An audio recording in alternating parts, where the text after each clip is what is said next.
Oh boy, life.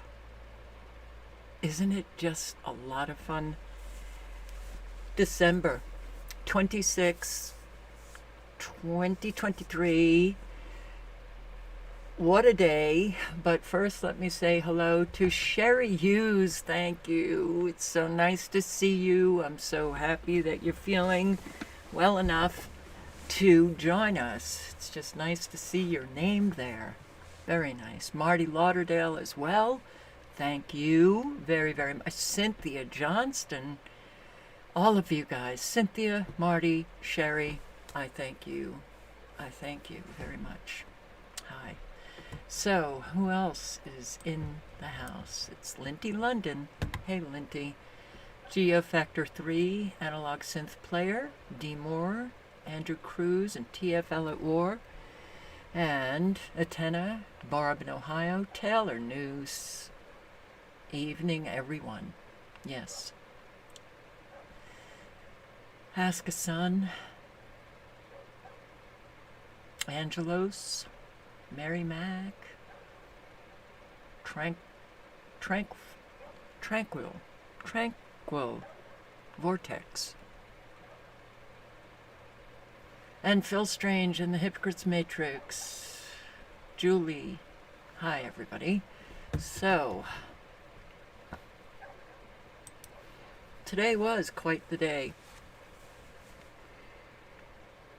Oh, dogs. Dogs this way, dogs that way. Puncture wounds from my cat. A dog got loose, came charging after little one. Little one got away, up a tree. Okay, good. The owner, this is a dog that gets loose. It has, since I've been here, it's been loose, I'd say about 6 times. But I was getting a little irritated since I spent my entire morning with the dog on this side, which is to the left of me, putting the dog on a lead. The dog gets tripped up and the lead spins around his leg, and I'm hopping over the fence to... I finally just took the lead off. I tried to fix his fence the best I could, and then his dogs got loose, but they get captured in another yard that abuts his yard. So I got them back, and I had to call animal control. I spoke to another neighbor who is, he's got, well, I guess I'm now 65. Does that qualify for elderly? I don't know. I don't feel elderly, though. I look in the mirror and I think to myself, oh my God, you're there. But another woman, when I went into the back, she yelled through her bedroom, God bless you, for doing what I'm doing with this dog. And I said, I can't take this anymore. And I was told, no one will do anything. No one will do anything. And I was feeling absolutely horrible. And I knew that I had to do something, but, you know, it's like, can I at least have some support? So hearing from her, she said she would be a witness. You know, if this was my place, I'd tell him either you take care of your dogs or you're out. You're out. No.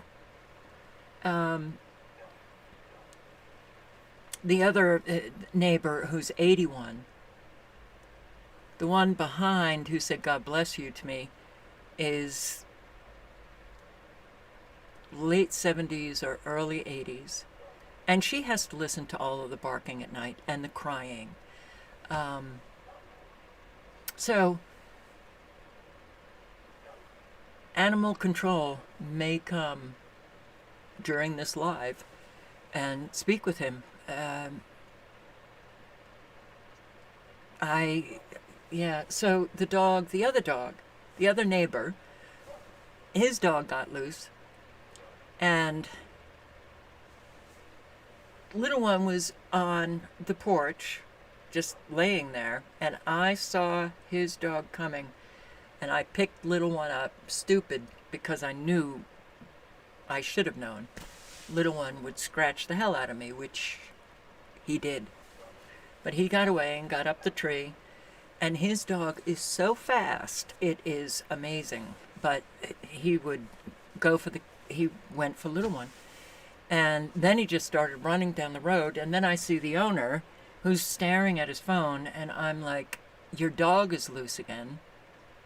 And then he said, yeah, I know. And I'm like, you know, I said, this is about 6 times now.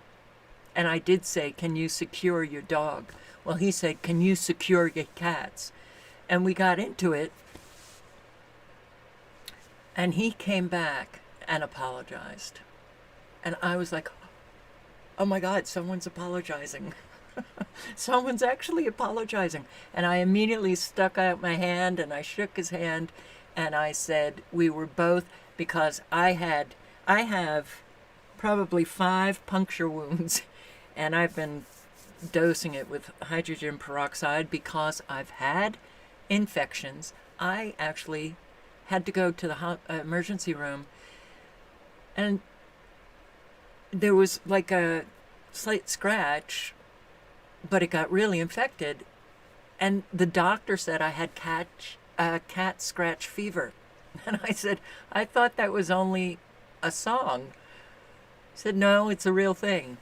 But I've had puncture wounds from animals, and I've had infections, and I was like, I can't do this now. I can't. I have no insurance. I'm completely alone.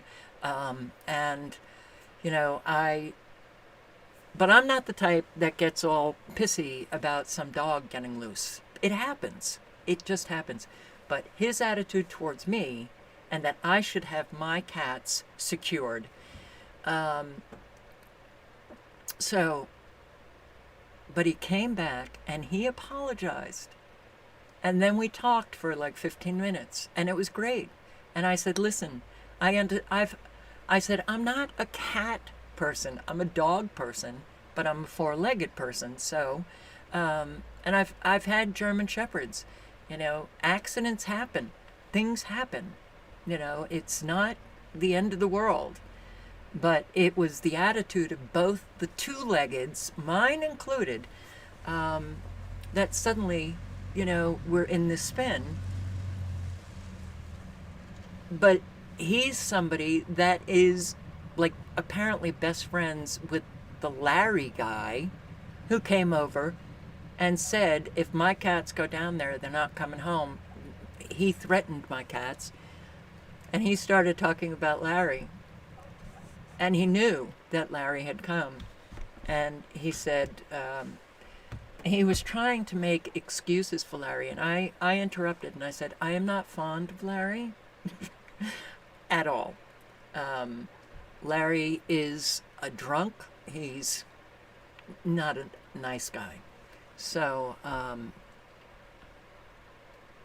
and he understood, and, you know, but I said, look, I have no doubt it's going to happen again. You know,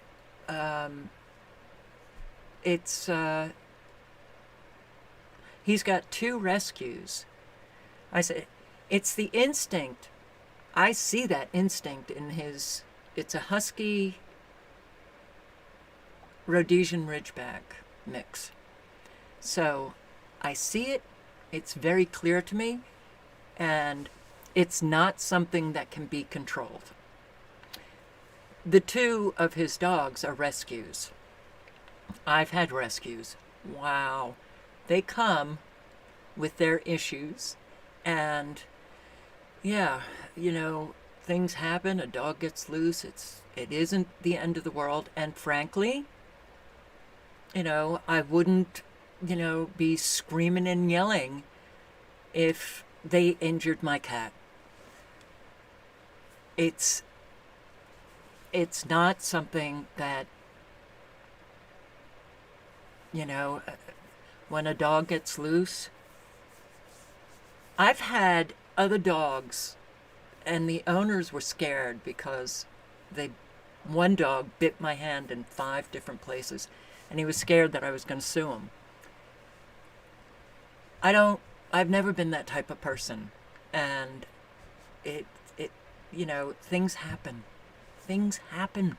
Things happen that are beyond our control, and we all have to make sure, that that we don't start blaming, you know. But I just felt so excited that he came over to apologize, and that we were able to have, a really nice conversation. It's like, thank you. Okay. So, um, but it is, then the owner came over to check the propane tank and told me it's empty. It's empty? Okay. It gets friggin' this morning. The frost did not defrost until about 9:15, 9:30 in the morning.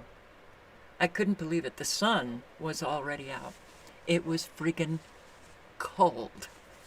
And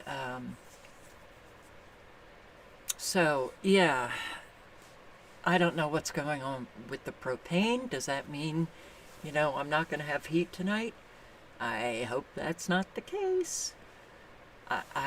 It shouldn't be empty. That's what the valve says. And he said maybe the valve is broken. But that means if it's empty, I mean,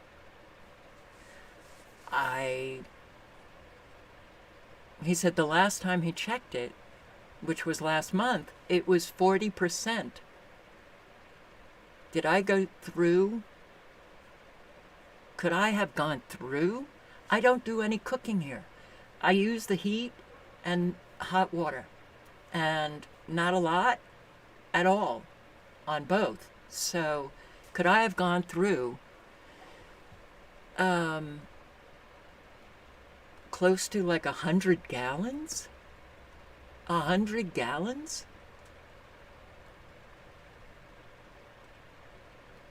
I don't know. I don't know motorhome living. I don't know propane tanks. I don't know.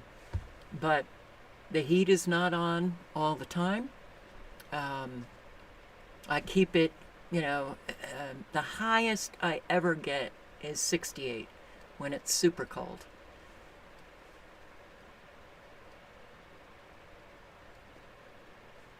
Of course, he's going to fill it. He came over to check it, so yeah.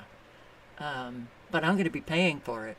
So, on average, to live in this tiny motorhome, on average, it's about 1,100, and I think it's going to shoot up this month.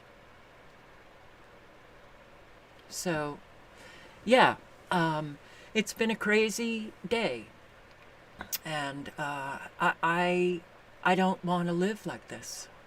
I don't want to live like this at all. Not at all.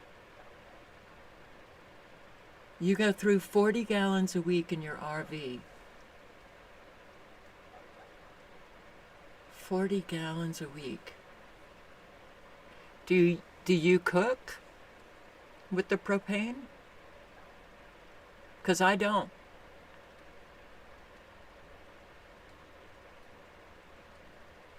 And the heat is not on during the day.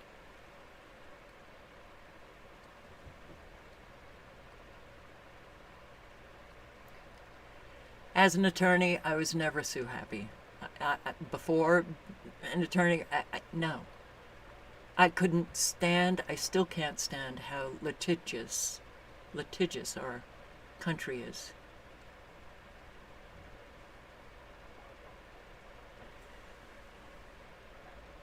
Carol, you should move back to New York because you're institutionalized. Hmm. Don't know what that means.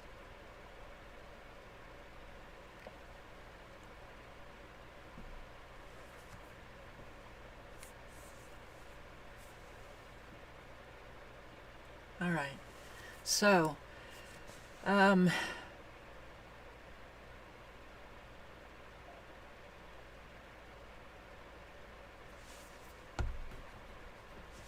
30 pounds of propane?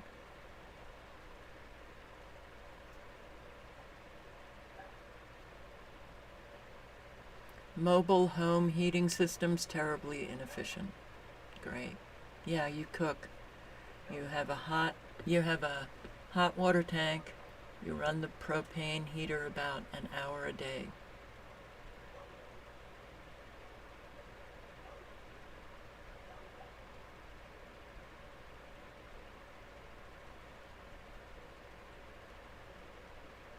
You run the propane heater about an hour a day, so you turn it off? I don't. Maybe I need to learn how to turn off the propane heater?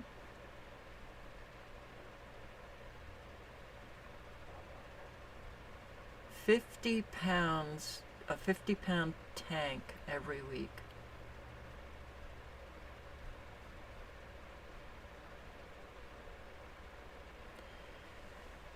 Well, motorhome living is not, I can't do it.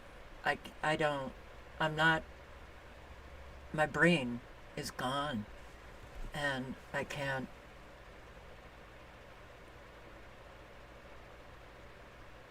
I know there's a lot of them.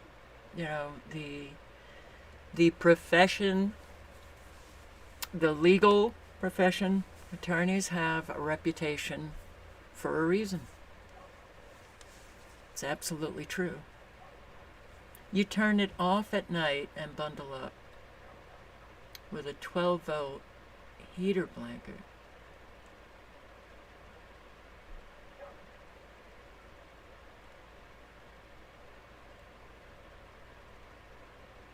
Oh, okay. Okay.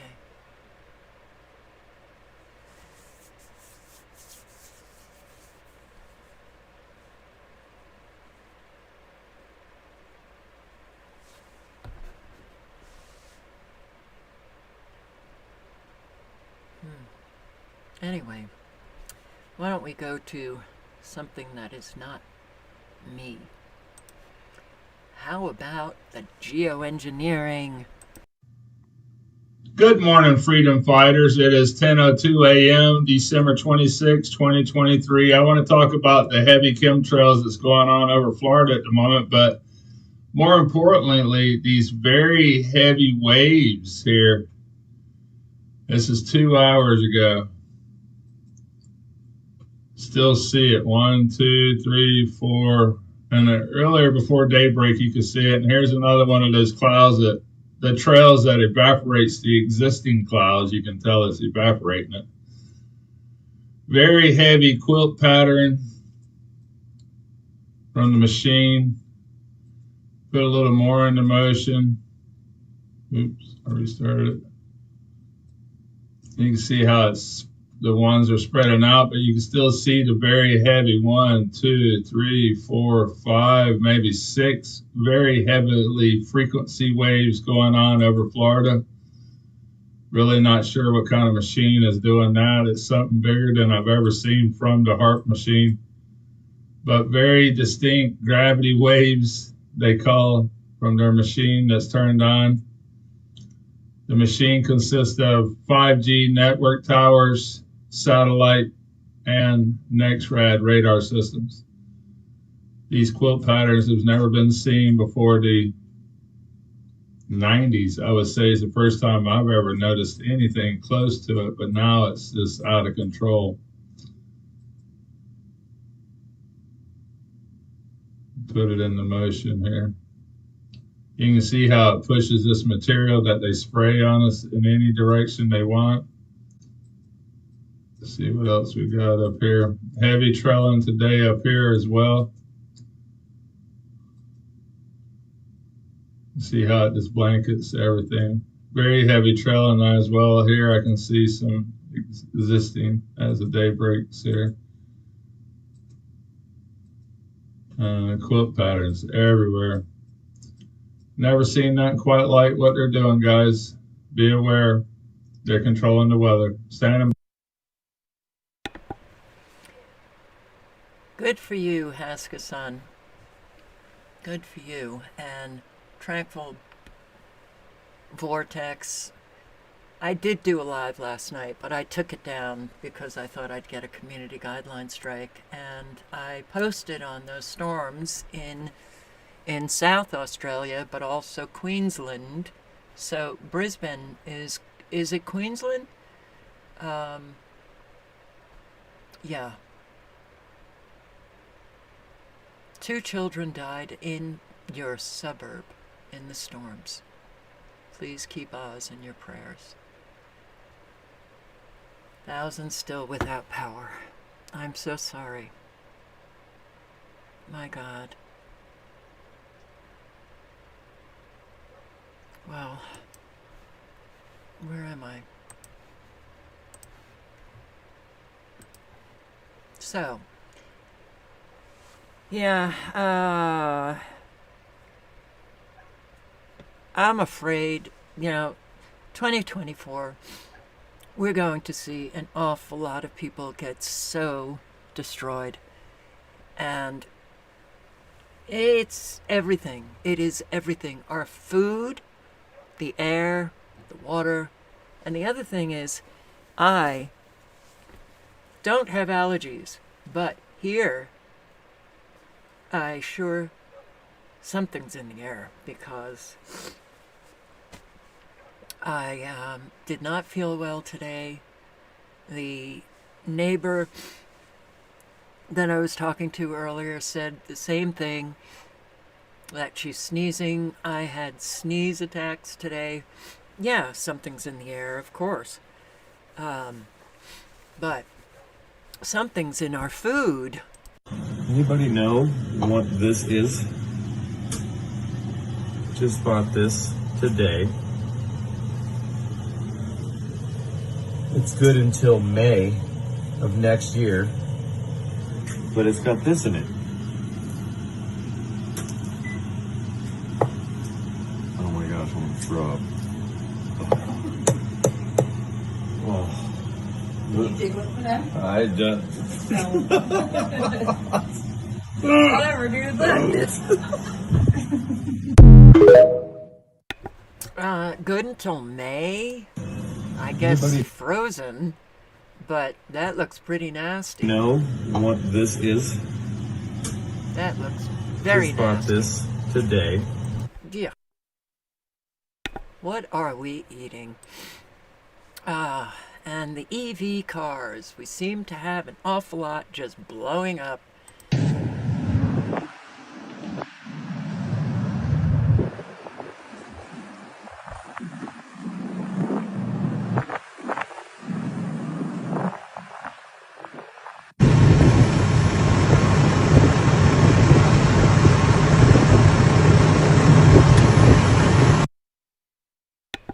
The lithium, they can't put these things out. They just let them burn out. And this is what we're supposed to be buying? Really? This whole green energy, nothing seems to be working. A hailstorm disaster in Nebraska. A hailstorm disaster in Nebraska, USA, reacted immediately and turned a multi-million-dollar investment, a solar park, into a pile of toxic debris. Within minutes, hail destroyed 14,000 solar panels with a total capacity of 5.2 megawatts. The complex was planned by the investors to produce green energy for 25 years, but in reality, it only made it to 4 years. A hailstorm disaster in Nebraska, USA, reacted immediately and I've seen videos where these hailstorms are destroying solar panels left and right, and then they just get tossed into a heap. Oh, God. Okay. Well, all right. Listen up. Now, you guys who have been around for years will probably remember this. I posted, a whole lot of people posted on what you are about to hear. And this is a lot of what Synergy talks about and others. Still, fortunately, we have people like Sabrina Wallace and others who are bringing us this information. But an awful lot of us were on this information, and this was probably about 10 years ago.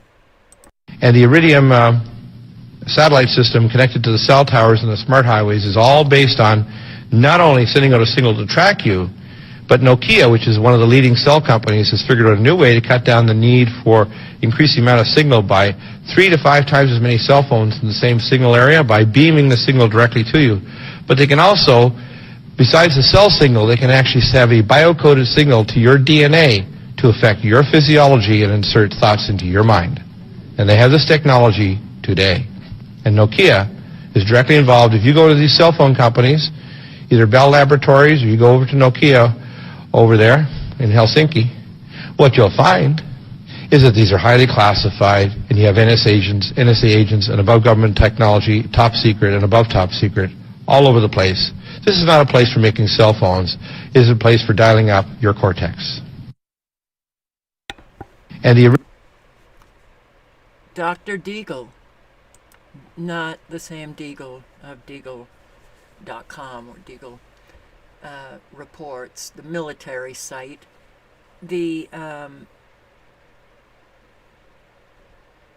Yes, they can do this, and they've been doing it for a very, very, very long time. They can change your thoughts. If you don't know who you are highly susceptible to that taking place. IRS rakes in record $4.9 trillion in taxes from Americans amid enforcement crackdown. It's due in large part to automated collections processes and aggressive audits that saw taxpayers hit with billions in additional taxes after examination. 4.9 trillion? No, that can't be. Americans, most don't even have money anymore. But I could see the aggressive audits bringing in more. But that number, I'm questioning that number because, well, I've said this before. The IRS, headlines about the IRS bringing in record amounts from Americans, and I think these headlines are to, prove to Americans that the economy is good. So the IRS is just flooded with a tremendous amount of money.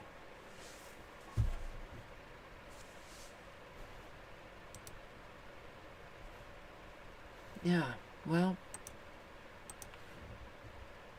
but unfortunately, and I didn't even get time to read the entire article, but this year Americans have become hungrier, lonelier, and more desperate. Okay, this is a warning.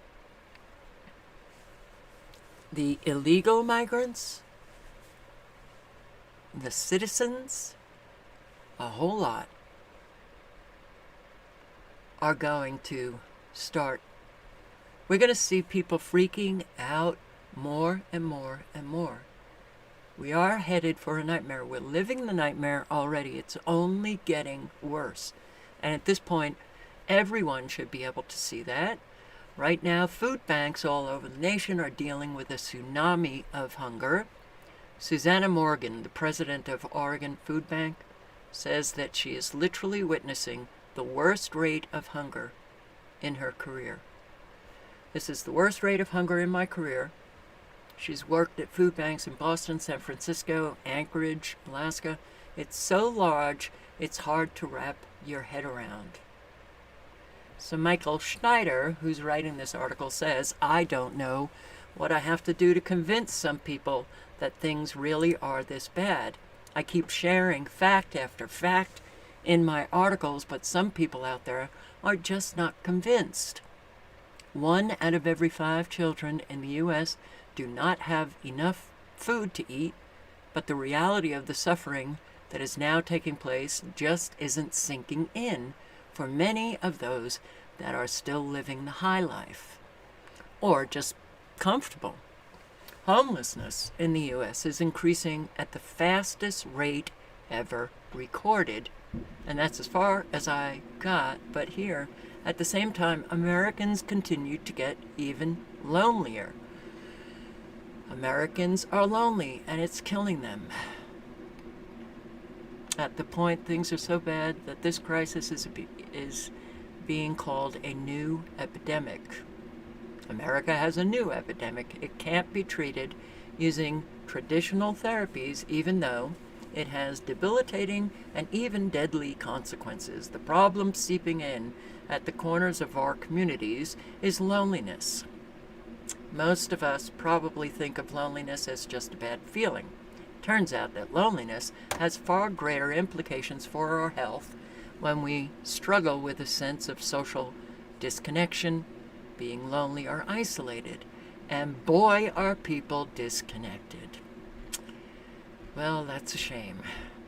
So, more and more people are going to be suffering, and I don't know about you, but I don't like it. So let me play a few minutes of this. Is quickly becoming a thing of the past. NSA whistleblower Edward Snowden warning all of us of the illegal searches and seizures that the FBI and other government agencies are carrying out with the help of Congress, giving them cover to do this, giving them the power to carry out warrantless wiretaps on Americans. And it's all built in to the brand new Defense Authorization Act, the big defense spending bill, the $866 billion defense spending bill that President Biden just signed into law. President Joe Biden will sign the newly passed National Defense Authorization Act into law. The $886 billion plan will include a more than 5% pay raise for members of the military. The bill also includes a short-term extension of a controversial law that permits warrantless surveillance of foreign nationals.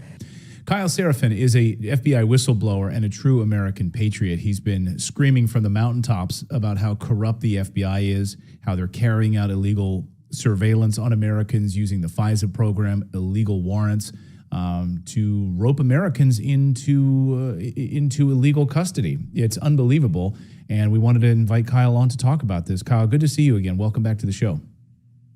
Thanks, Clayton. Good to be on. Good to talk to you. So your response here, of course, Edward Snowden has been beating the hammer on this. You've been out there as a whistleblower on your show, really pushing this for many, many months on the illegal size of this. And then, of course, this just passes right inside of the National Defense Authorization Act. President Biden signs it, and here we go. Congress is complicit. The president is complicit. What was your initial response to seeing them just go along with this again? It's kind of nauseating, but it's also kind of expected. I do think that this is the nature of the federal government. This is what I've seen. I was 5 years in D.C. working for the Washington field office for the FBI. And what we would always see was there was some moment, it would come to the crisis, it would come to the crux of the problem, and then they would basically do the thing that the federal government's best at, which is kick it down the line. They would do a temporary spending measure. They would do a continuing resolution. They would pass it as part of an omnibus, and then it would just sort of disappear. And there's not really a great mechanism for the American people to do anything about it, because once it's passed, it's passed. They put it in there. They've kicked the can down for another couple of months, and we're going to have more sort of unlimited FISA capabilities that the FBI has been advocating for. It's really worthwhile dissecting the FBI's arguments on behalf of the FISA and why it's so valuable to them. And when you break it down and look at it, you go, that doesn't seem like what it's intended for. I just watched my buddy George Hill, who is a former NSA guy, Snowden era time and was also an FBI supervisor in the intelligence sphere. And he worked as an analyst. And so he was talking to me about it on my podcast. I actually sent him a link to John Cornyn and the Assistant Attorney General Matthew Olson talking about FISA and specifically 702 FISA. And they're breaking it down like children, because that's kind of how they treat the American people. It's like this, well, when they say foreign intelligence surveillance, they do mean foreign, right? And he goes, yes, they mean foreign. And so he's keying up these things. And when I said it to George, he said, that's the second time that I've seen gay pornography in the Senate, this month, because it's just two men with their clothes on doing something that is really gross to watch. They've pre-planned this thing. It's scripted. It looks a lot like what he called KFAB, or like kind of WWE wrestling. It's planned out who's going to win and what the questions are going to look like. It looks very choreographed. Most Americans have no idea what 702 FISA looks like. They don't know what FISA means to begin with. And so we can kind of break that down. Yeah, let's break that down. And this, of course, was born, I think, if I'm not mistaken.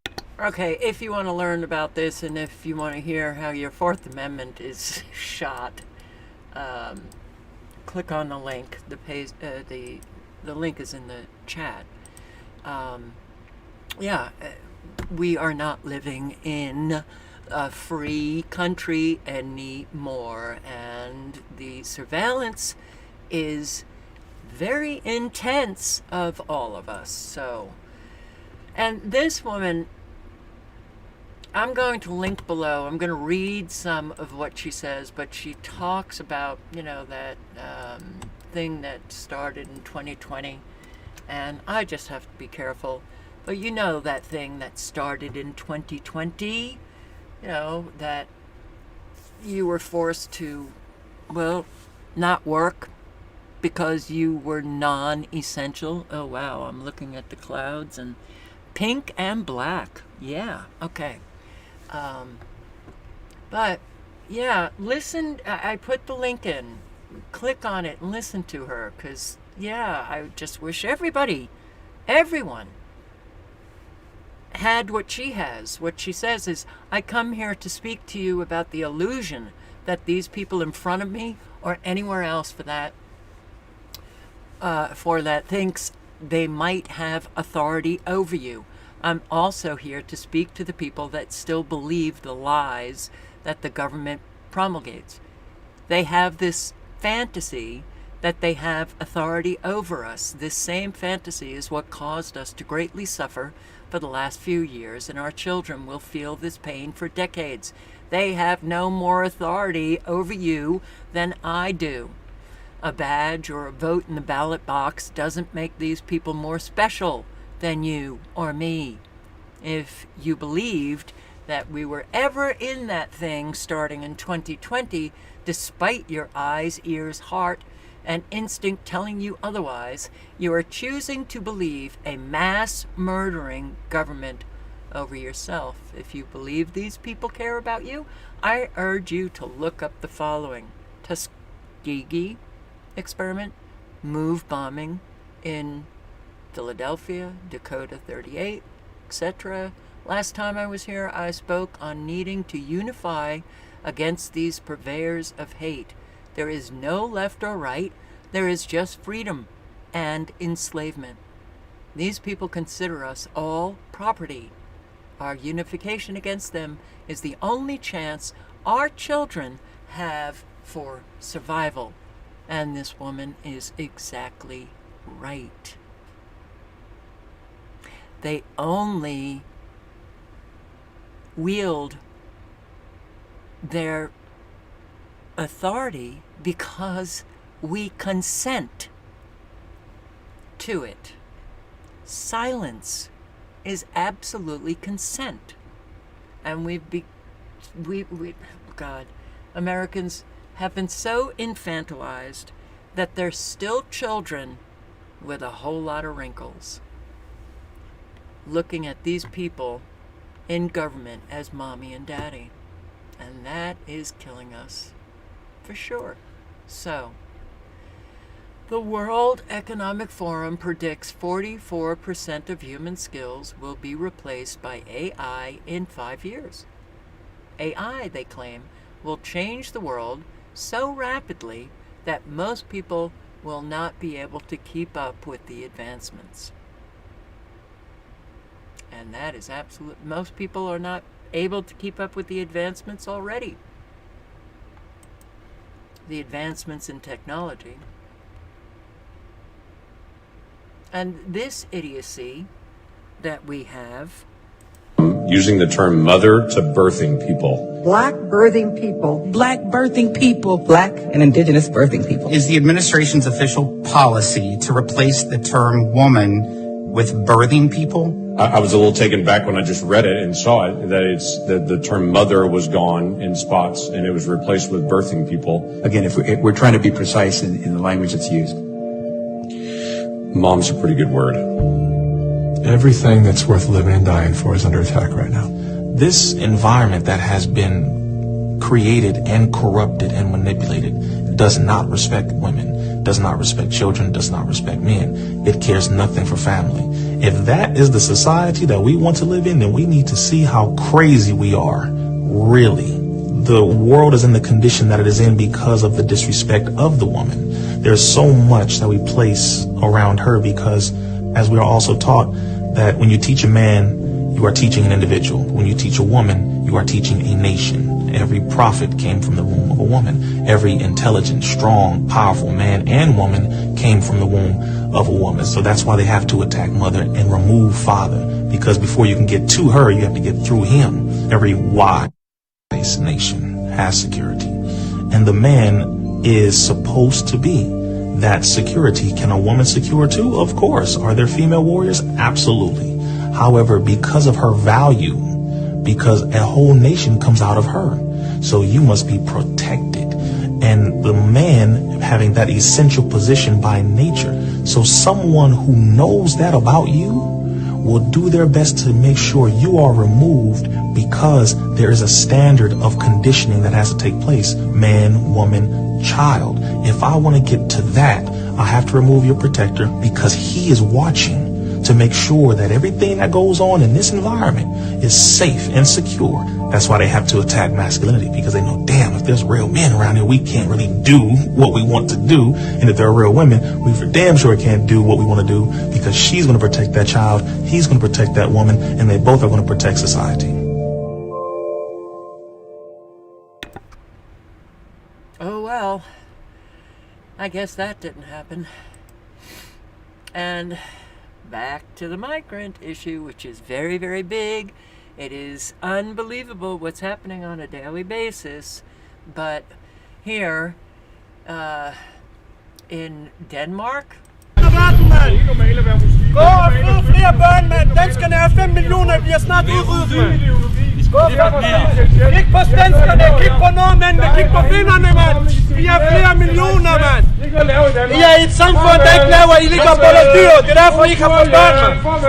Har du brødre? Har du søstre? Har du brødre eller søstre? Har du brødre eller søstre? Har du brødre eller søstre, mand? De forældre, de knæppe dyr, mand! Det er derfor, de ikke knæppe hinanden. De kunne give dig en bror og en søstre, mand! Vi har kun 5 milliarder resten af livet, mand! Vi får 5 børn! I får 1 og 2!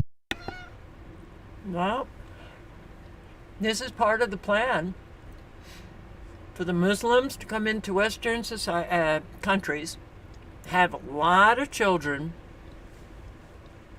and to overpopulate those countries.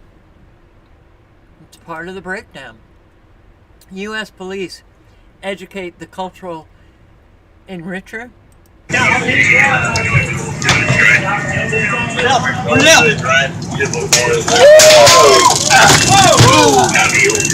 Straight out!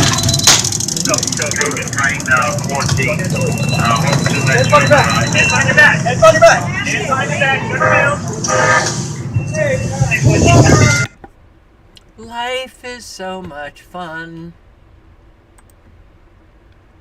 Enrichers in France wreak havoc.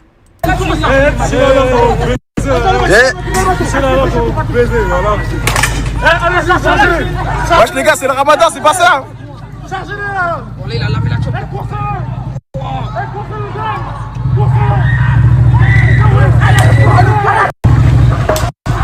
Que du cinéma!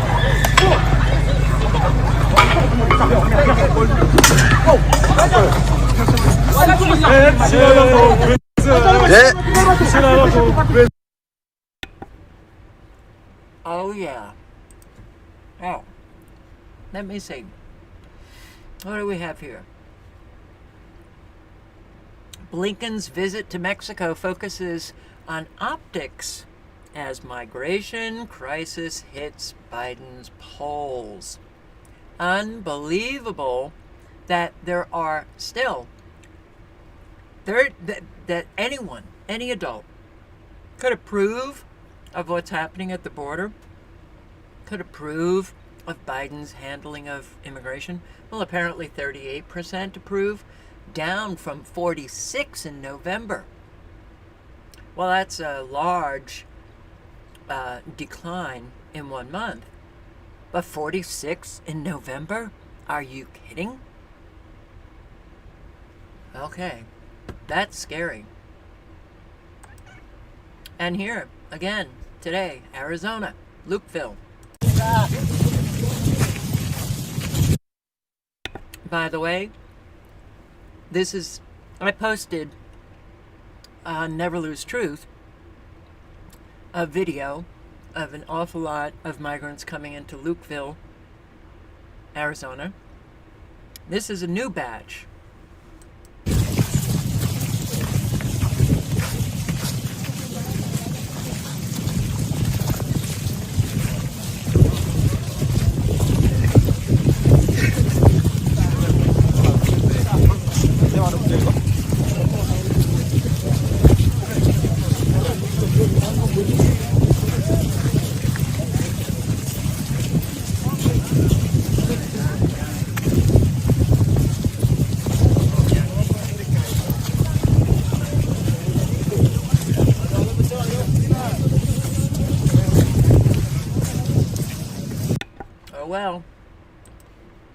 Oh well, growing Denver migrant encampment raising concerns.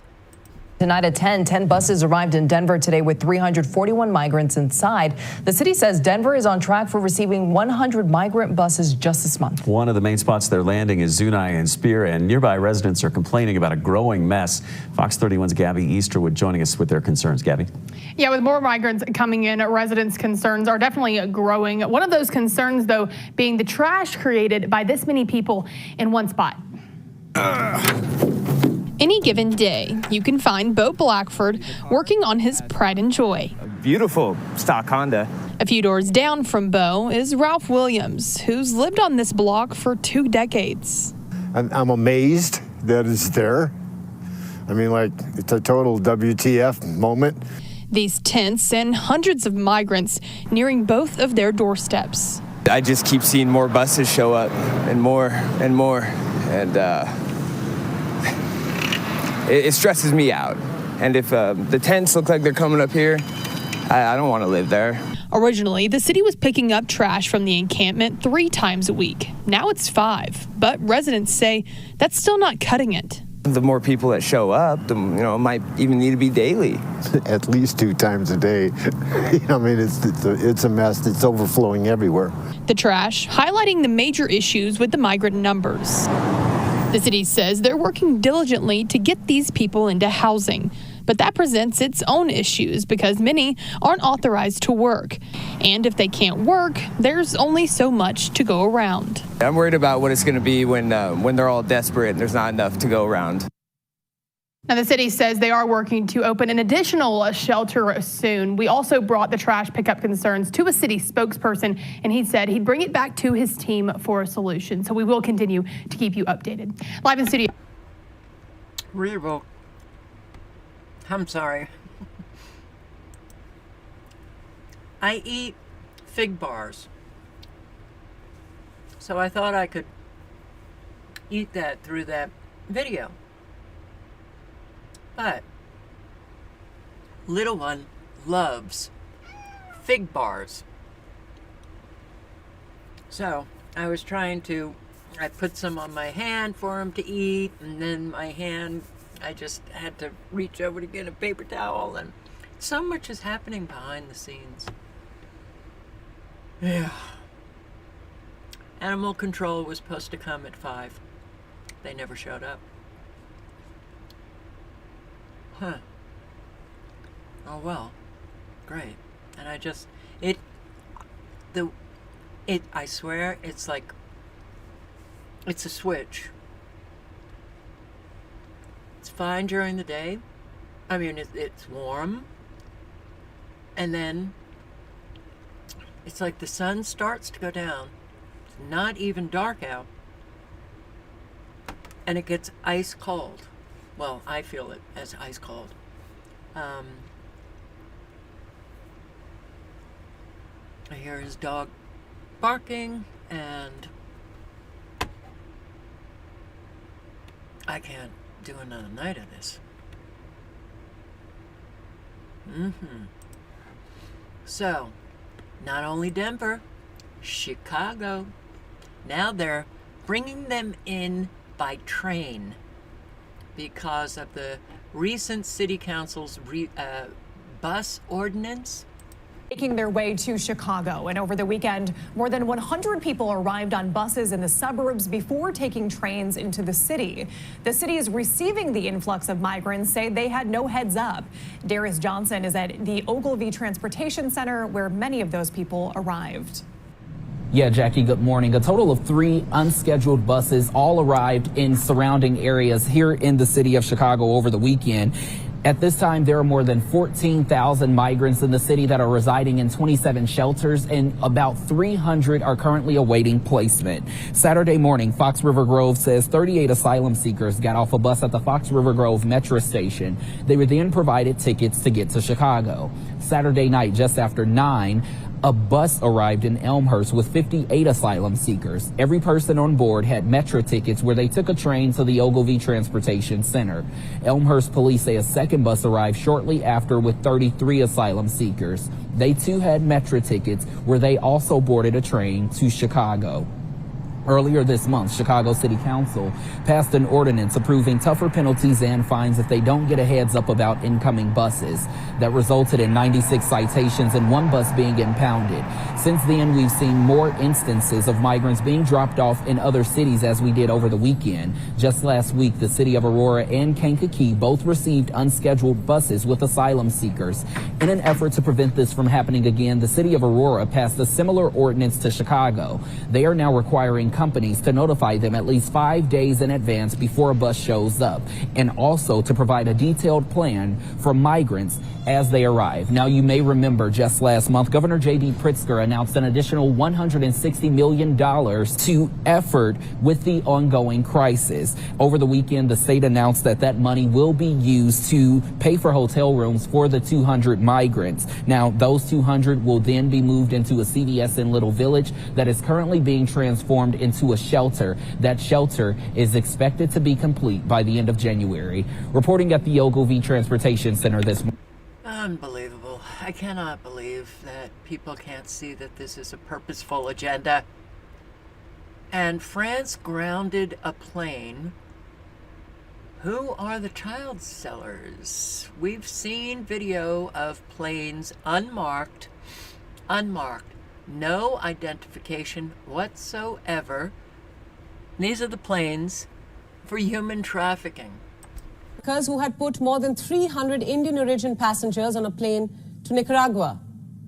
Did these passengers willingly board the plane, or were they forced to embark on a dangerous journey?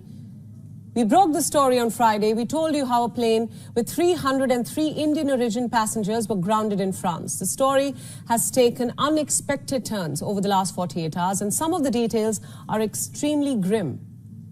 Let's now start with a quick recap. On the 21st of December, a plane with 303 Indian origin passengers had taken off from Dubai. This plane was en route, Nicaragua. It stopped at France's Vatry airport for refueling. This airport is located around 150 kilometers from Paris and mostly serves budget airlines. The plane in question was being operated by a Romanian airline. It is called Legend Airlines. The company has 4 planes. This one was chartered by a client who remains unnamed. After this plane landed in France for refueling, French authorities refused to clear it for takeoff. The plane was then halted. The French prosecutor later said it had received an anonymous tip-off. Someone had informed the authorities that the plane was carrying potential victims of human trafficking. so the plane was grounded. French investigators sprung into action. They carried out identity checks, also checked the conditions in which the passengers were traveling. All passengers were questioned. First, they were told to remain inside the aircraft. Later, a hall was set up for them. Cots were brought in. Passengers were given access to showers and washrooms. They were given meals and hot drinks. 4 French judges questioned the passengers. Reports say some passengers spoke Hindi, some Tamil. Reports say authorities found that over 10 passengers were unaccompanied minors. We don't know exactly how old these minors were, but the very fact that they were traveling alone in a plane that found itself grounded, all this raises alarm. Were these minor victims of human trafficking? Again, we don't have any answers yet. 2 people on board this flight are of particular interest. They are both men. And they have been detained by France's specialized unit. Reports claim that at least 12 passengers of this plane have requested asylum in France. What was happening in this plane? There were way too many red flags. Consular staff from the Indian Embassy in Paris were given access to these passengers. In a post on X, formerly Twitter, the embassy said, and I'm quoting here, "We continue to work with the French government for the welfare of the Indians currently at the Vati airport, 150 kilometers east of Paris, and for early resolution of the situation." Embassy consular staff stationed there thank French authorities for working on this through the long holiday weekend. Now, the passengers stayed at the airport on Friday night. They also spent their Saturday there. The plane has now taken off from France and is en route to Mumbai. The plane is en route to Mumbai, not Nicaragua. So, I guess it's turning around, and a whole lot of human trafficking has been going on.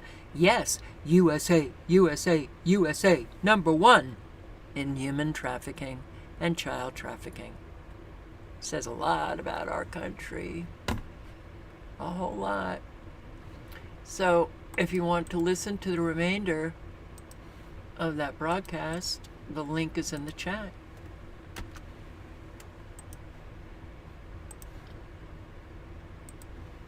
And Chicago migrant crisis at breaking point, and we know, don't we? Well, let's just listen to a few minutes. Pastor Corey Brooks, CEO of Project Hood. Pastor Brooks, how utterly demoralizing it must be for these residents. What's going on? Is he a reflection of the way others are feeling? Well, he seems to be a reflection of what others are feeling. You know, Chicago is a microcosm of what's going on all across the country. We've been made a sanctuary city, and, you know, typically the citizens would have something to say about that. But here in Chicago, we're not able to practice a true democracy by saying if we want to be a sanctuary city or not. And as a consequence, they're being flooded into our neighborhoods, and lots of funds are being invested into individuals who are not American citizens. And for a lot of people, that seems to be a major problem. Yeah, speaking of that, here's another Chicago woman who spoke out at the city council meeting. Watch. I'm not for the sanctuary city. And the reason why I'm not for the sanctuary city is because people have waited years to come in here legally, not just transported on these buses, dropped off in our neighborhoods, raise of crime, almost got hit several times just making it down here today. And this is ludicrous. Wow, Pastor Brooks, that really resonates with me. My mother. Yes, of course it's ludicrous. We all know that it's ludicrous. But what the pastor said in the very beginning, which was, you know, that thing about democracy, there is no democracy. We're a constitutional republic, first of all. Okay, so that kind of goes over Americans' heads. Democracy, democracy, democracy. I remember it was sometime in the 80s. I suddenly heard all of these politicians referring to the U.S. as a democracy, a democracy, a democracy. And I thought, what's this democracy thing? To get it belted into the heads of Americans that that's what we are. Forget about that constitutional republic. Oh, we're a democracy, but we're not even that. And here, J.J. Carroll, let me be as clear as I can. From a 24-year career in the Border Patrol, sources on the ground, and knowledge of how they are destroying America. Hundreds of thousands of special interest aliens are here. Special interest aliens are those on a list. Potential terrorists. Thousands of terrorists are here. Chinese soldiers are pouring into America. Millions of foreign national criminals are here. Politicians, media, and elites, quote unquote, openly discuss a coming civil war. There's talk of major black swan event in 2024. All the dots are almost connected. These dots show a clear picture of treason. Well, that's what I've been screaming for years. It's treason. It's treason time. But Americans don't care. My boomer uncle just sent me this in a text message. So I don't know who to give credit to, but this is absolutely amazing. So J.J. Carroll wrote that in response to seeing this video. In November of 2022, I was in Tijuana investigating a Muslims-only mosque and migrant shelter on the Tijuana side, just 2 blocks from the wall. And when I went in there and then met Tajikistanis and Uzbekistanis and Chechens and thousands from Kyrgyzstan, Uzbekistan, places like Iran have been brought in by design, by purpose. The government knew that they were from Iran and brought them in with no vetting. Lebanon, Syria, Iraq, 24 different countries that where terrorist organizations operate. These people are known as special interest aliens. Nobody from those countries is supposed to come over that border without all of this screening. And from everything that I can tell, they are not doing the screening for the people that they're bringing in like this. This was before, several months before the administration even announced that, hey, now we're going to start bringing Haitians in on this thing.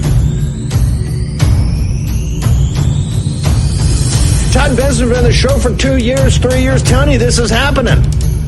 Where are you guys? Cut the money off. Get these people up there, not just impeach them, they should be up for criminal charges. An invasion is going on in our country. You should move the Congress down to McAllen, frickin' Texas or Laredo and stay there until this invasion is stopped. Well, we passed H.R. 2, and H.R. 2 was the most thorough border security bill I ever signed. Nobody can. There's so many laws that they're breaking right now. You're going to add in another 100 laws that they can break? In these terrorist countries, the very ones that Donald J. Trump designated to say, hey, how about this? How about let's not even let them come over here and visit? Not even come into the country. We won't even let them come and visit.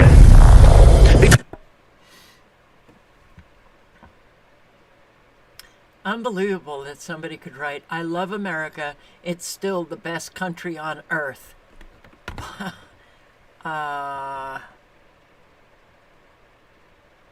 Awake? Thief struggles to make it home with stolen computer. What the hell are people doing? During the 2020 George Floyd riots, this guy was able to steal a computer in New York. Oh, well, I'm going to bypass that because I didn't even see that 2020 banner. Not like they're not doing it all the time, but Israeli embassy caught offering political staffers millions to take down UK politicians critical of the illegal settlers on occupied Palestinian land. Things that we got into the embassy. And just now got the money. It's more than 1 million pounds. It's a lot of money. And then and now I got the money. So from Israel. So it's not physical. Yeah, it's approval. And then and now. Have it in your bag.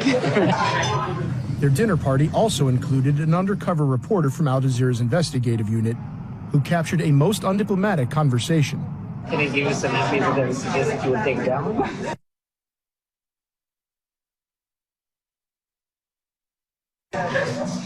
Well, you know, if you look hard enough, I'm sure that there is something that we're trying to hide. Yeah, I have some of these. Let's talk about it. Okay. No, she knows we can't be the one to question. Well, it's good to remind me. Deputy Foreign Minister. He's referring to Sir Alan Duncan, a minister in Britain's Foreign Office, who has publicly opposed Israeli settlements on occupied Palestinian land. This exchange between the political officer of the Israeli embassy and a parliamentary staffer about taking down, is the phrase used, Alan Duncan, is outrageous. Oh, yes. Oh, excuse me. Oh, man. Oh. Something is definitely in the air. I can't stand this. The bribes. Yeah, when people have no principles and money is their motivating force, it's easy to bribe people. Universal basic income is now coming to Canada. The Liberals believe there will be positive consequences of offering universal basic income. Introduce a framework to develop a guaranteed livable basic income. We are struggling throughout this country with homelessness, food insecurity, poverty, health, mental health issues, and this is one way that we could start to look at these issues. It's not the only way, but it's certainly a key way. And I think we've gathered a great deal of data to show the positive consequences of offering people the opportunity. Half of Canadians are pessimistic about their personal finances. A quarter of low-income families cannot pay for monthly expenses. Introduce a framework to develop a guaranteed livable basic income. We are struggling throughout this. They're doing it. 2024 is just really, it is not going to be good. Not going to be good at all. But look at this, man. People get shafted all the time, whether they work in the private sector, whether they work, for government. And this is, oh, wow. Yeah, this is when we all need to come together in our communities and support one another and, demand that people be treated as they should be. On your side, pushing for answers. Yeah, a viewer called us for help after being suspended from their job for calling 911. WBTV's Claire Kopsky explains. For the past 6 years, Marshawn Brooks has been a mail carrier for the United States Postal Service in Charlotte. I love my route. Even though it's a walking route, I walk about 8 or 9 miles a day, but I love it. On November 20th, while out on her uptown route, she was forced to sit down. I was having chest pains. I had a hard time breathing. So I sat in a mail truck for a few minutes to see if it went away, and then it kind of subsided. But then when I got back up in the mail truck to organize my mail to get out to do the next loop, it happened again. She says she reached out to her managers using the postal scanner as she was taught in her training, letting them know that she needed medical attention. In the text message, it included where I was at. I sat around, waited to see if someone from management would respond. No one responded. After a few minutes, she called 911 and an ambulance took her to the hospital. I'm gonna put my health before anything. After nearly 6 hours in the ER, she was released. She took an Uber back to the mail station to check in because she still hadn't heard anything from her supervisors. The supervisor was sitting at the desk, and I was like, did you not all see my text message I sent through the scanner? Because I just got released from the hospital. She went to her computer, and her eyes just started bulging like, oh my God. And she asked me, where's the postal vehicle? And I was like, it's the same location that I sent in a text message. I said, you know, this is ridiculous. I had a medical emergency, and you all didn't do anything about it. A few days later, after being cleared by her doctor, she went back to work and was told she was being suspended for abandoning her route. I'm like, how did I abandon my route? I sent out the message, you all did not respond. I had a medical emergency. She left that morning on leave without pay. That's just totally just unfair, inhumane, no type of empathy, none whatsoever. I reached out to USPS and they verified when a carrier is having a medical emergency while delivering mail, they are trained to seek medical attention immediately, which can be done by going to a nearby emergency room or calling 911. But that's what Brooks says that she did. Oh, absolutely. They don't want to take no accountability, and I'm being penalized for it. She says it's a reality that has her sitting at home during one of the busiest times of year for postal workers. You see your carriers, we try to have a smile on our face, be happy, cordial, but deep down inside, us carriers is going through so much far as getting that mail out to you. I've reached out to the United States Postal Service and they were responsive at first, but when I asked what carriers are expected to do with their postal trucks during a medical emergency, I received no response. I also did not receive a response when I asked why a mail carrier was being kept on leave without pay for a medical emergency. However, after we started asking questions to USPS, Brooks received a letter in the mail yesterday saying that she should report to work immediately. She's back at work today, but now on a mission to get paid for the month that she wasn't allowed to work. Why does everybody have to crawl and beg? And, we let it get to this point. Don't want to get involved. Where the hell is animal control? Are they going to show up? Probably not.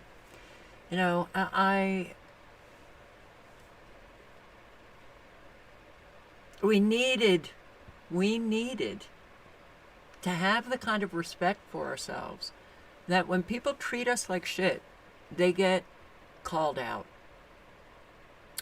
Unfortunately, an awful lot of people, for whatever reasons, well, I can't behave that way because I won't be approved of.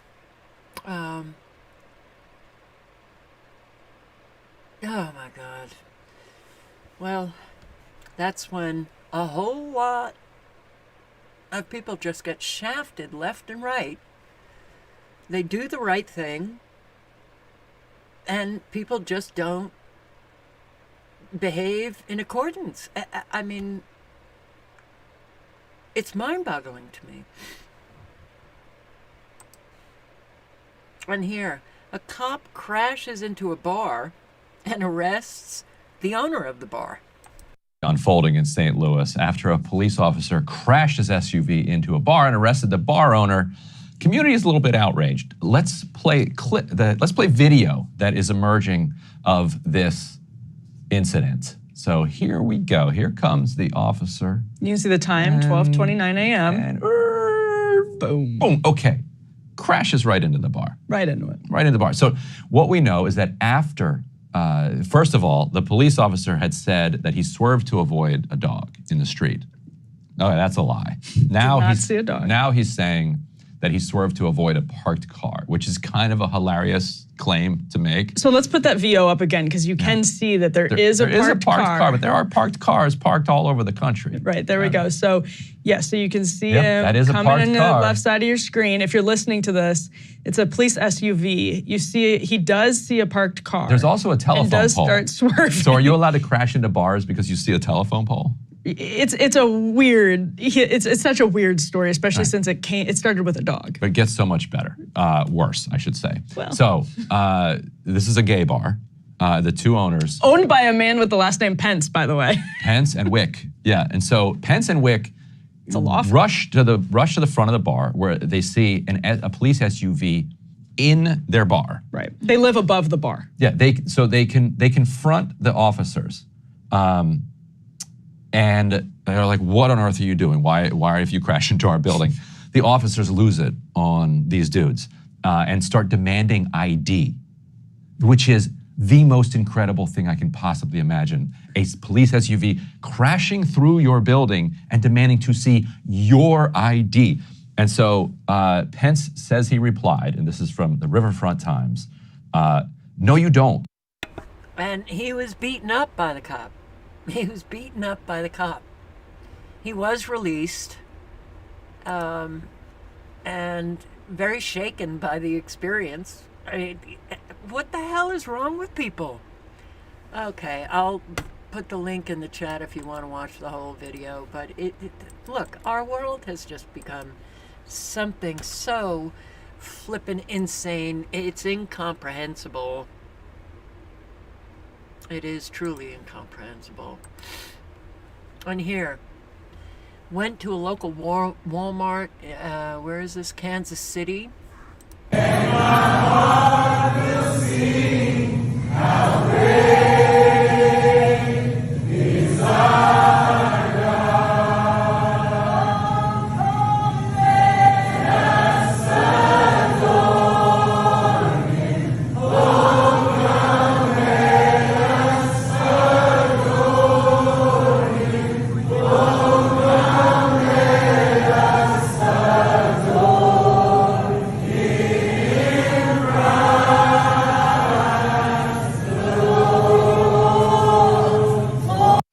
I wish people would behave as if they adored him.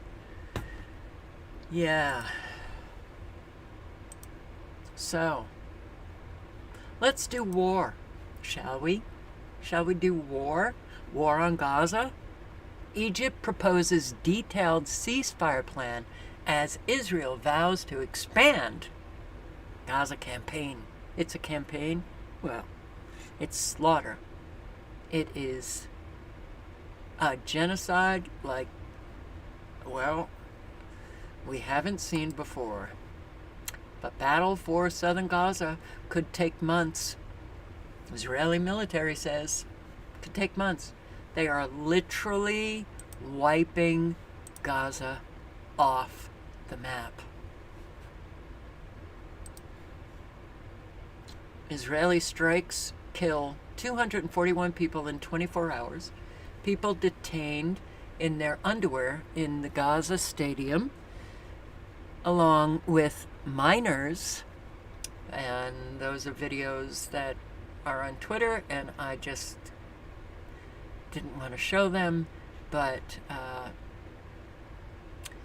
241 Palestinians were killed, 382 injured in the past 24 hours. Okay, well, they have to rid Gaza of its Hamas soldiers. So they bomb refugee camps filled with mothers and children, Palestinians. Children probably are not Hamas soldiers, but, well, they will blame Hamas, claiming that they're using human shields.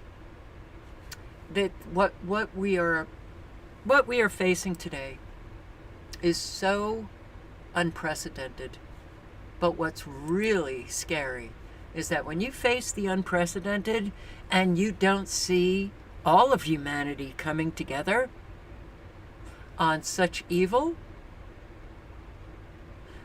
what's coming down the pike? They still ain't gonna be together. And we're all facing it. Americans, Israelis, for sure.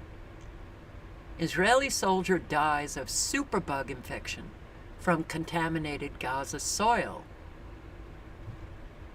An Israeli soldier was seriously injured during a clash with Hamas in Gaza, died after contracting a superbug infection from ground soil contaminated with sewer water.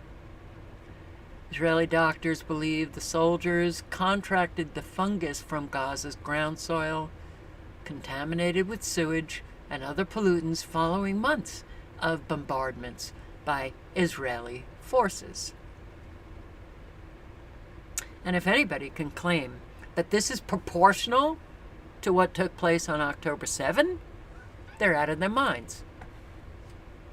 They're out of their minds. They're genocidal maniacs. U.S. strikes targets in Iraq after drone attack injures troops.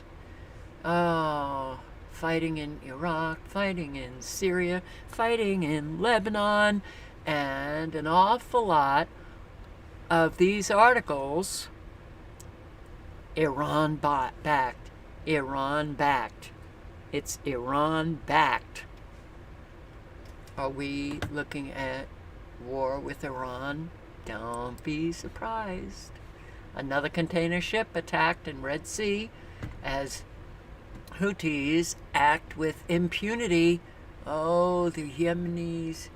Yemeni. I can't even talk anymore. I am like, yeah. The naval forces of the Yemeni armed forces carried out a targeting operation against the commercial ship. Well, I think because this is, it's, all right, how many? Somalia, Sudan, Iran, Iraq, Syria, Libya. Those are the 7 countries. Did I get 7? I left one out. Okay.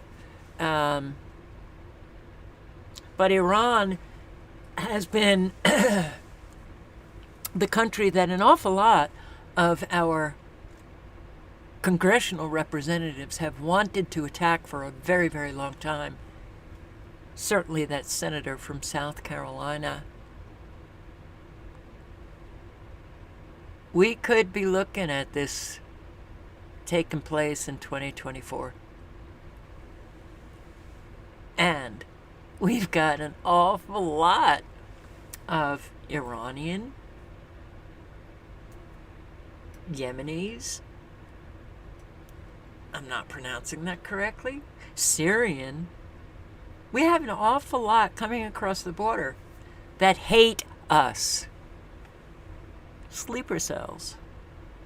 That Black Swan event. Oh, it's going to be happening. It's going to be happening all over the country. And do not think that you're not going to be affected because you're not in the city. No, you will be. Iran-backed forces widened their attacks on commercial shipping. Okay, well, just that headline is enough. We've got to stop Iran. We have to stop these Iranian-backed forces from fighting against us. I developed psychological disorders from, well, let's listen to him. Okay, thank you actually for giving me this opportunity to speak to the outer world. Actually, it's been 80 days actually of miserable life. I can tell you, here is a miserable life, totally miserable life. And here actually I want actually to ask the Biden administrations and the leaders of the world and who sent these prohibited mass destruction weapons to Israel. Actually, we are not target, as they target everywhere and everything now. I don't know, actually, I don't know How many days do we have to go without food, without medical supplies, without clean water? Yeah. And actually, how many more of us have to die? How many more of us have to die? Really, how many more of us have to die here as civilians? How many more of us have to die? How many more videos actually do you have to see us civilians, our children are being killed under your vision, okay? I don't know how many more. Me as a doctor, as a surgeon here, actually I can't save lives properly as I'm supposed to because I don't have proper instruments. I don't have proper medical supplies. Please tell me, how could I stand? And for how long I could stand here at this situation? I'm working continuously 24 hours. Everybody's watching me there. Please, I'm asking you. Actually, my patients, they don't have proper food. They don't have enough food actually to heal their wounds. They don't have clean water. I don't know what we are supposed to do. I don't know. You are as a democratic countries there actually. I don't know how would you allow the entire population to starve, just to starve. Yeah, our children actually not only they are dying from bombs or snipers or dragging them and execute them outside of their houses and execute at the checkpoints. They are dying from hunger, from cold, from contamination of the water. That's it. This is my situation. It is really, a terrible. I don't know. I became psychological. I developed psychological disorders. Seeing It is a terrible seeing situation. every day these stories, Dr. they Maghrabi. turn our civilians, our children in torn pieces. Please help us. We are not target. You are a plastic surgeon, So Dr. what do you Maghrabi. expect from me actually to tell you? Nothing to tell you. Can you?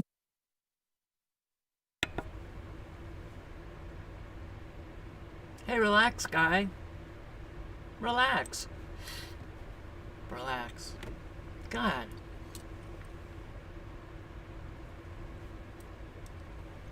I am feeling awful. This is what goes on. And it's going on.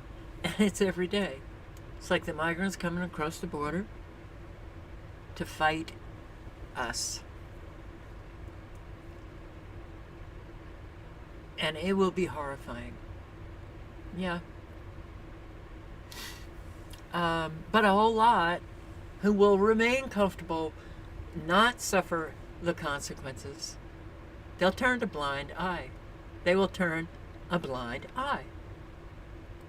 Because they're doing it now. I mean, this really reflects the bullshit that we talk about life being precious. Anybody who could think that we're still the best country in the world, oh my God. That's when I think, okay, I'm happy to be in the cyber world and I don't have to hear that in real life. Because, wow.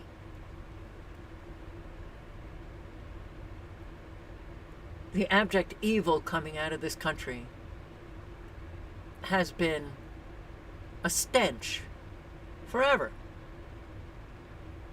Only getting worse and worse and worse. But a whole lot of Americans can turn a blind eye and do nothing. So you can't expect them to do anything for you.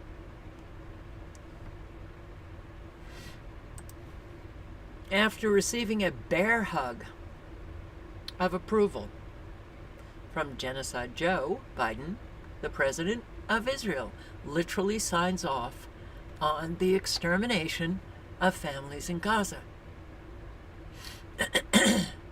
Isaac Herzog.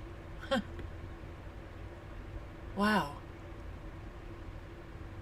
Has said it is not true, this rhetoric about civilians not being aware, not involved in terrorism. It is not true. Every Palestinian is involved in terrorism. Kill them all. That's what's going on. Look at these fuckers. God. Wow. Unbelievable, man. Sick, psychopathic, criminal. And people still bow down to the president? Are you kidding? We're nuts. We are just nuts. Israel continues bombing of refugee camps in central Gaza as U.S. launches strike after drone attack. The White House says President Biden directed drone strikes against Hezbollah targets in retaliation for an attack that wounded 3 U.S. troops in Iraq yesterday. It comes as fighting continues to intensify between Israeli forces and Hezbollah fighters at the border with Lebanon. Israel's Minister of Defense warned Hezbollah that his military can do in Lebanon's capital Beirut what it has done in Gaza. There was more grief in Gaza this Christmas as Israel's bombardment continued. Strikes on a refugee camp killed more than 100 Palestinians, according to the Hamas-run Gaza Health Ministry. Israel's military says it's reviewing the incident one of the deadliest since the conflict began. Israeli Prime Minister Benjamin Netanyahu visited troops in northern Gaza, telling them Israel will not stop until the war continues to the end. Those defiant words coming as both sides seem to dismiss a proposal from Egypt to end the war. Still, Palestinian Christians gathered for Christmas Mass in the only Catholic church in Gaza City and also in Bethlehem in the nearby West Bank. In Rome, Pope Francis said he grieved the loss of civilian life in Gaza, called for the release of the remaining hostages, and prayed for peace during his Christmas address. In the U.S., pro-Palestinian protesters spent the holiday demonstrating in New York, California, and near the Northern Virginia home of Defense Secretary Lloyd Austin. Meanwhile, And I'm sure Lloyd is listening and considering what the protesters have to say. But people are literally, wow, we have nukes.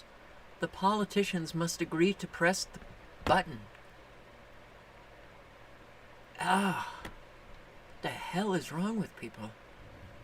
French-Israeli considers nuclear option for Gaza. Qui tombe tous les jours. Tous les jours, vous ouvrez votre WhatsApp et vous regardez 2, 3, 4, 5, 6, 7. Et bien aujourd'hui, je pense qu'il y a une décision à prendre, d'accord? C'est, je comprends tout le monde, d'accord? Je comprends les pauvres personnes de Gaza, etc. Mais nous, c'est notre survie. Donc, je pense que les politiques doivent... I understand about the poor people in Palestine, but this is about our survival? Wow. Well, as every single day, more and more of the world does not like Israel, so what you are doing is setting yourself up for more and more and more violence. Doivent accepter d'appuyer sur le boom. Et malheureusement, j'ai juste un message à faire passer aux politiques. Seymour, j'ai du mal à dire ça, qu'il a raison. Il a été éduqué, il nous connaît mieux que nous connaissons, c'est ce qu'il dit, parce qu'on est incapable, d'accord, d'appuyer. Seulement, je rappelle à tout le peuple d'Israël qu'il faut être unis, d'accord, que nous avons deux choses. And all of Israel is not united at all. I'm so sick of these people talking for everyone. They are not united. There's an awful lot of Israelis who want this stopped. And here, they must be exterminated. All of them must be killed. This sickness, evil sickness. ולכן אני אומר, בעזה כולם, בלי יוצא מן הכלל, מחבלים, בני כלבים, צריך למוטט אותם, להרוס אותם, מבחינתי, להרוג את כולם, לעשות את הכל אבק, צה"ל יפרז את השטח, ונתחיל לבנות שם אזורים חדשים, קודם כל למען ביטחוננו. And then we will start building. I mean, look, this is not a religious thing, it's not a Jew thing, it's not an Israeli thing, it's not an American thing, it's not a Christian thing, it's sickness. It is abject sickness. But we've never held any of these accountable. And now they are unrestrained, showing how evil they are. They must be exterminated. Oh, how do you even utter these words? We will flatten Gaza, turn them into dust, turn them to dust, and the army will cleanse the area, and then we'll start building new areas for us. Oh, wow, man. Jesus. U.S. weighs military action over Red Sea attacks. It's our Republican Senator Tom Cotton. We're going to be hearing from John Kirby in just a few minutes, Senator, but I wanted to start us off with something he said yesterday, or maybe the day before, about the fact that these attacks that are being launched by the Houthis need to stop. Listen here. Bottom line is, these attacks have to stop. They need to stop. They're unacceptable. The United States, our allies and our partners, will do what we have to do to counter these threats and to protect these ships. We're going to do what we have to do to counter these threats. The U.S., it seems to me, with all its firepower and the Houthis' limited firepower, could stop this in an afternoon. But they don't seem to have any inclination to do that. Yeah, John, the press secretary at the White House demanding it is not going to make it happen. What's going to make it happen is what you just said, American firepower, air and naval strikes against the Houthis, against their firing batteries, against their ammunition storage sites and other command and control facilities. That should have happened 2 months ago. The very first strikes the Houthis launched towards Israel or towards our ships or towards commercial. Look, you know, for the longest time, it has been very obvious that we have one party, but when it comes to wars, it couldn't be more in your face. They're all sick, psychopathic nut jobs. And, UK deploys warship to Guyana in show of support against Venezuela territorial claim on Essequibo for the oil. This is the disputed territory. We have the U.S. training there with Guyana military, and now the UK is sending ships over. What's going on? We've got a lot of warships hanging out on our territory. Well, it's not our territory, but it's in the vicinity. So, is there going to be a war with Venezuela? If the powers that be want it, they'll go for it.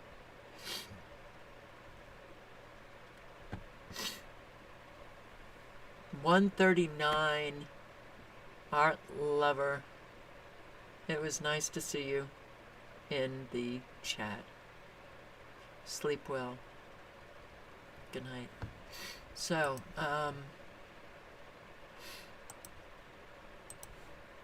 I'm going to play just a few minutes of this. I'll put the link in the chat. Deep South Homestead, who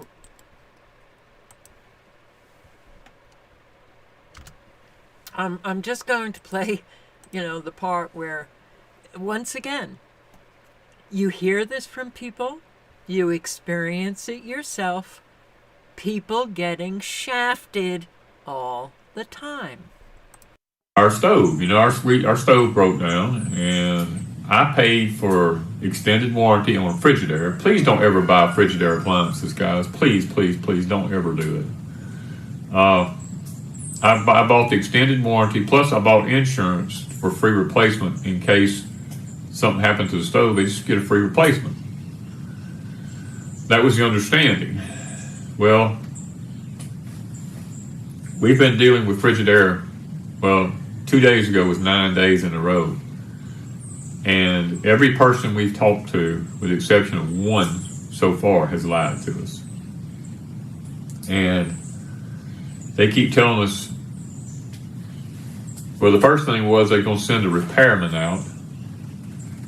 And when Wanda waited all day and he never showed, we finally called the company that they gave us, and the man answered the phone and said, I don't do their work anymore. Please tell them to take my name off the list. Well, every time we would call them back, they would say, well, we need to send this guy company out. We said, the guy said he doesn't come do y'all's work anymore. Well, it's on our records that he does our work. And they would not hear it, you know. And Wanda waited like 2 or 3 different times for the same company, and the guy never showed. We knew he wasn't going to show.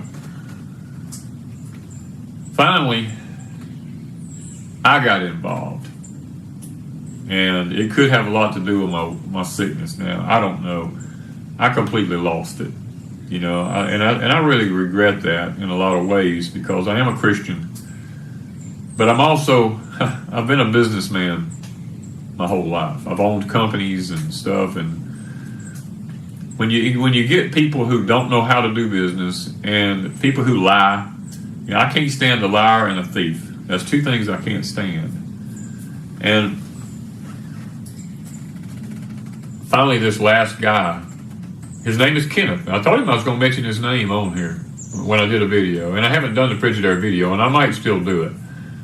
But his name was Kenneth, and he was very, very nice, but I caught him in a couple of, I wouldn't call them lies, but I caught him in a couple of not truths, because when I get in that frame of mind, my mind works like a computer fast, and I mean, I'm on top of it. I mean, I'm rolling, you know, just going with, you know, just questioning things. And and finally I told him, I said, look, I just shut up. Are you the manager? And he said, well, I am of the corporation company where I'm at. And I said, okay, where are you at? He's in the Philippines. And I said, the Philippines? He said, yes. I said, then who's going to make a decision about, I said, read me the notes of the last person who said we was going to get a free replacement.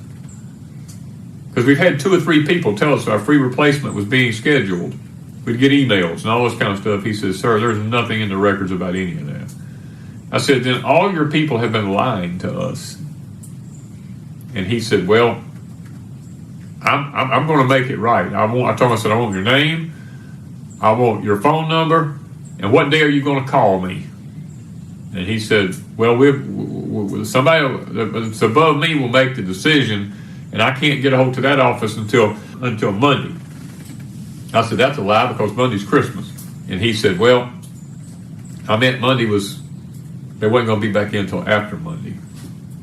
So I got him to promise me he was going to call me back, and if he didn't, I'm calling him Tuesday. And we're going to go through this rodeo again. Because I'm not giving up. I paid a lot of extra money to have a free replacement. So we had nothing to cook on for the Christmas dinner. Getting shafted is just the American way. And Julie, a liar is a thief. They steal the truth. I would say a liar is a thief. They steal your trust. They steal your trust. And the ripple effects are big. Because when you have that happening to you over and over again, then, well, I'll speak for myself, I extend a basic level of trust to everyone that I meet. It's up to them whether or not that trust is going to rise or fall. But when it keeps falling, when you have experience after experience after experience, the stealing, it's a looting of your trust, because the ripple effects leave you with, oh wow, yeah, they go on fine. They don't give a shit. You're left with all of the damage they have caused. And then the ripple effects, you know, you're not so sure whether or not to trust somebody else. That then affects them. It's not okay. Lying, man, has to stop. It's got to stop.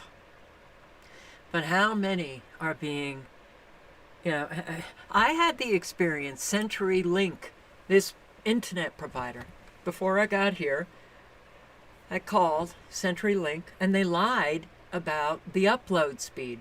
That's why I'm only posting 2-3 minute videos. Because the speed, I've never seen a speed so low. Upload. So there are different speeds for downloading and uploading. Uploading is what I need. They lied. They lied about the upload speed. Yeah. Ain't it just great? Ain't it? Ain't it just great? And you know, when you begin to lose, whether it's a job or whatever, and you might have minimal resources, getting oneself back is very difficult.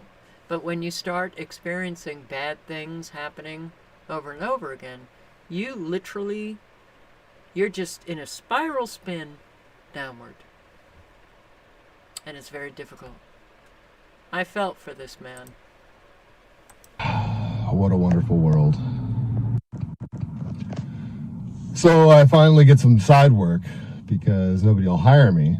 And I load up all my tools this morning into my Subaru, my ladder, all my stuff, and I'm on my way to Aptos, and there's a large clunk, and all of a sudden my car dies, and it seems like my transmission in my Subaru just exploded. So yeah, I'm screwed. This is it's just perfect. It's just perfect. So now not only can I not go do the side work that was going to make me some money, I have to try to miraculously come up with money to replace my transmission. What a wonderful world. So I finally... Yeah, okay. So that's tomorrow. That'll be tomorrow. This will be tomorrow. And this will be tomorrow. But let me just play this.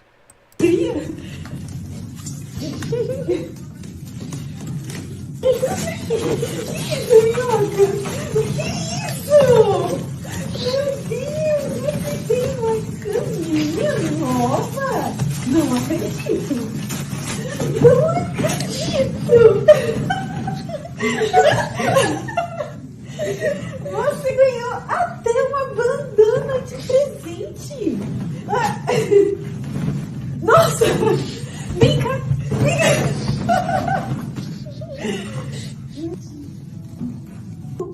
Olha, já sabia! Very cute. Very, very cute, to say the least.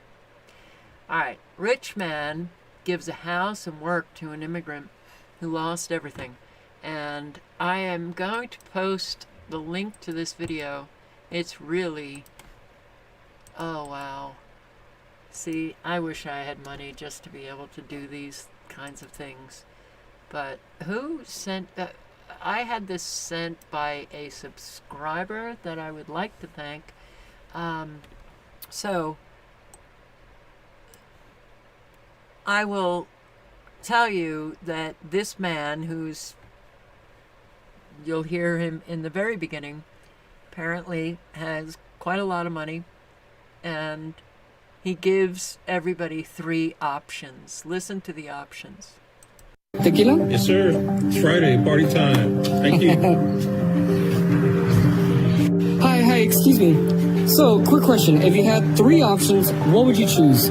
Tequila, a job, or $5? Tequila. Tequila? Yes. I'm going to a party tonight, actually. Oh, okay. Well, then, have fun. Thank you. Looks like nobody wants a job. Hey, bro. Quick question. So, if you had 3 options, what would you choose? Tequila, a job, or $5? A job? Huh. A job. Why not the tequila? I don't like the alcohol because it's bad, you know. Oh, okay. And well, why not the $5?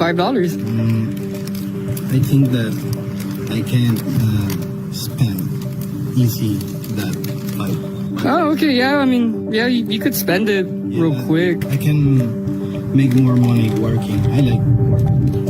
Oh, okay. Well, yeah, I mean, that's true. I mean, it's only $5. You could spend them. So then you're looking for work, right? Yeah. How bad do you need to work? Because I have to pay a lot of bills. Do you have any debt? Yeah, I have 3 years with this. Oh, 3 years. And I have a sick kid. Oh. My wife left me alone with the kid. Oh, she left? Well, well, if you don't mind me asking, how long did she leave you? 3 years. 3 years? Oh, wow. Well, I mean, like, well, I own a lot of apartments, and I'm looking for somebody. A lot of people have been choosing just tequila or, you know, the $5, but nobody wants to work, and I'm actually looking for workers. Would you wanna? I need to finish an apartment tonight because I have the new tenants coming in, and I'm actually looking for somebody to finish if you're interested. Okay. Yeah. All right. Well, here, take the brush. Yeah. All right. We'll get rid of the bottle, and here, come. I'll show you where I'm at right now. Okay. Thank you. All right. So so this is actually the apartment. Well, you don't have to work yet, but this is actually the apartment. But before we start, I actually want to get to know you. You know, like, what's your name, and you know, like, I want to get to know you. My name is Manuel, and I was working construction, you know. But what did you do? I work with wood, with steel, with some boxing floor. Oh, so you do all of that? Yeah. Oh, okay. So then you're aware of like what to do and stuff. Oh, okay. And like, so about your kid. Okay, so he hires him to do that work, and then he actually, in the interview, you know, he's learning more about him, and then he gives him a full-time job, and apparently this guy has a lot of real estate and tenants, and asks if he will collect the rent, and gives him a job, and then he also gives him a house. Wow. Have a better future, and not only that, but you can actually pay off any debts that you have, and I think that should cover it. Right, and he also gave him an awful lot. He keeps giving him surprises, and the last surprise was the house. Yep. You're actually the new tenant. No. Yep. Really? Yep. No. Yep. I can't believe it. This is actually your apartment. Thank you, bro. Now you and your daughter. Oh boy, I wish somebody would come along and, yeah, give me an apartment, please. Please. Please. Okay. Dog is outside. He was barking as I was playing the video. Animal control never showed up.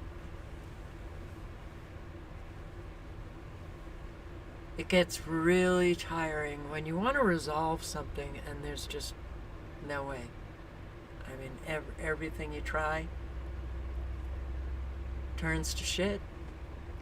I'm so tired of it.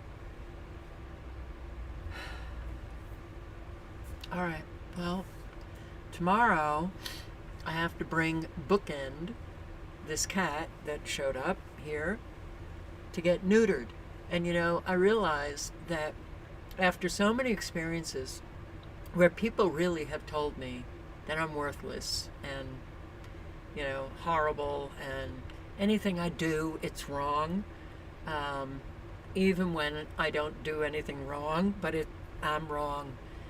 And I literally now, well, it's because of going to new places and having to deal with a lot of newness, and it's very hard to, you know, adjust. It's so friggin' hard, with no connection or, but I literally realized today that I was feeling anxious about bringing this cat to get neutered. And that's just not who I used to be.